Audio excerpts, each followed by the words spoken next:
Eu în perioada aia lucram pe un autobuz care ducea muncitorii din București, în afara Bucureștiului, la Chitila undeva, și restul făceam alte lucruri care mi se cereau.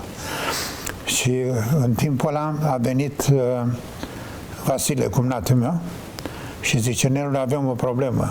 Zic: ce se întâmplă?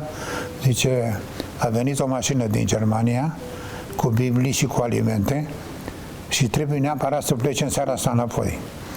Mașina asta, minivanul ăla care este, trebuie descărcată în seara asta. De unde să-l descărcăm, domne? Că zic: nu putem. Trebuie să... Și atunci Dumnezeu mi-a deschis mie ochii, sau mintea, mai bine zis, și știam eu un loc de parcare așa mai mare. Am deschis capota de la autobuz, am scos furtunul de aer ca să zic că ajut pe omul ăla care e în spatele meu, știi? Și ăla a venit în urma mea și am început să descărcăm din mașina lui în autobuz. Deci era aproape gata.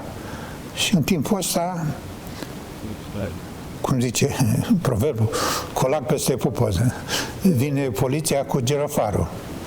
Se oprește la noi acolo. Ce faceți aici? Zic că l-ajut pe dânsul. Ajută-l repede ca să nu încurcați circulația și plecați odată de aici. Cât se poate de repede plecați de aici. Ăla nu s-a dat jos ca să vadă ce facem noi.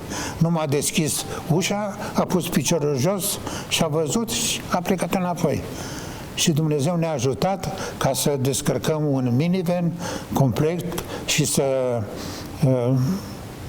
luăm tot ce a fost acolo, Biblii și lucruri, să le luăm de la el și să le punem la mine în autobuz.